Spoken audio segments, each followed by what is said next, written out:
नमस्कार दोस्तों, स्वागत है आपका हमारे एग्जाम 30 चैनल पे।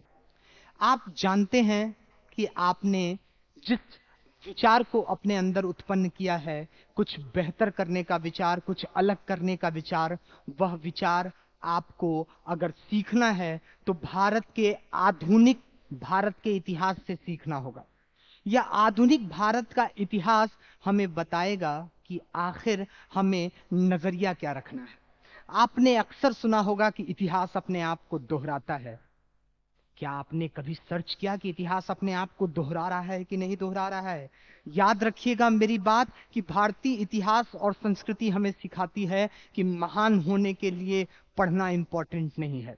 महान होने के लिए सिर्फ पढ़ाई इंपॉर्टेंट नहीं हो सकती, समझदारी इंपॉर्टेंट होती है। अगर आप समझदार हैं और उसके बाद आपने शिक्षा भी ग्रहण की हुई है तो फिर ये सोने पे सुहागा साबित होता है। लेकिन सिर्फ शिक्षा अर्जित करना और वैल्यूज उत्पन्न न करना आपके लिए हानिकारक होता है, क्योंकि हम जानते हैं कि जंगल में सबसे बड़ा जानवर हाथी होता है और सबसे चतुर जानवर लोमड़ी होता है। लेकिन जंगल की बादशाहत शेर को मिलती है, क्योंकि उसने चतुराई और बृहद स्तर पे ताकत को संतुलित करने का संकल्प लिया हुआ है और वो संतुलित व्यवहार करता है। इसलिए वो क्या है? जंगल का राजा है।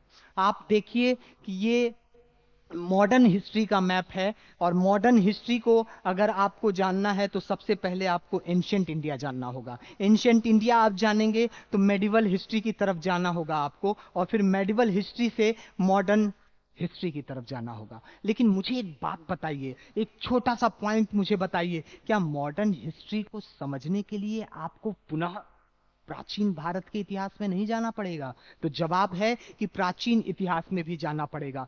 बताइए, सम्राट अशोक को ही चक्रवर्ती सम्राट क्यों कहा जाता है? क्योंकि उसे अपनी हिंसा पे पश्चाताप होता है और 13वें शिलालेख में वो लिखता है कि मुझे हिंसा का मार्ग छोड़ना है।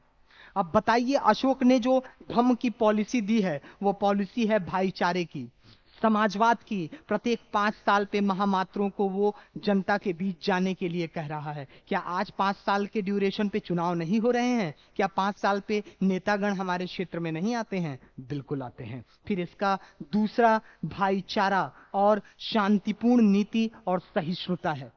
इस धम्म की पॉलिसी का मतलब अब भविष्य में मध्यकालीन भारत में मुगल एम्पियर में एक सम्राट पैदा होगा, सम्राट अकबर द ग्रेट। ये क्या लेकर के आता है? ये धम्म की पॉलिसी लेकर के आ रहे हैं, और ये क्या लेकर के आता है? दीने इलाही लेकर के आता है। और उस दीने इलाही का अंदर क्या लिखा हुआ है? उस दीने इलाही का अर्थ क्या है? उस दीने इलाही का अर्थ है भाईचारा, सहिष्णुता, सहचर और संधि और गले लगाने की प्रथा। अकबर कहता है कि मुझे साम्राज्य विस्तार भी करना है और साथ ही साथ सहचर का भी पालन करना है। संधियां कर रहा है, राजपूत नीति लेकर के आ रहा है और सबसे सफल बादशाह हुआ। फिर इस मिडवल इंडिया के बाद मॉडर्न इंडिया में एक व्यक्ति पैदा होता है। क्या इन दोनों से उसने सीखा नहीं होगा कि अगर सबको साथ लेकर के चलेंगे तभी भारत की स्वतंत्रता में हमें कामयाबी मिल सकेगी और इस संग्राम को हम अच्छे से लड़ सकेंगे? तो बताइए, महात्मा गांधी ने नॉन वायलेंस नहीं दिया है, नॉन वायलेंस की संकल्पना है। फिर उसके बाद महात्मा गांधी लोकल गवर्नमेंट पे प्रीफर कर रहे हैं। आप बताइए, लोकल गवर्नमेंट था कि नहीं था?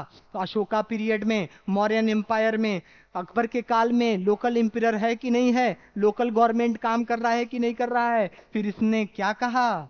महात्मा गांधी ने एक बड़ी बात की, हिंसा के बदले अगर हिंसा की जाएगी तो हिंसा ही उत्पन्न होगा। आज भी ये बात प्रासंगिक है। आप उठा करके देख लीजिए, रसिया ने हिंसा का सहारा लिया, यूक्रेन पे वॉर किया, और यूक्रेन ने पुनः जवाब देने के लिए अहिंसा नहीं हिंसा का रास्ता अपनाया।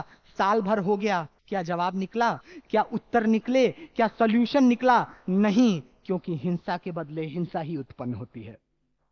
यह क्लास आपको बता देगी कि आखिर ये एग्जाम 30 क्या चीज है, और ये एग्जाम 30 आपके एग्जामिनेशन में आपके सक्सेस तक पहुंचाने के लिए क्या रोल अदा कर सकता है। तो आइए हमारे साथ जुड़िए एग्जाम 30 के ब्रांच पे, और किसी भी अदर इंफॉर्मेशन के लिए नीचे दिए गए रजिस्ट्रेशन लिंक और कॉलिंग नंबर पे कॉल करिए और संपर्क करिए और इस बेहतरीन सुपर 50 क्लास का आप भी पार्टिसिपेंट बनिए।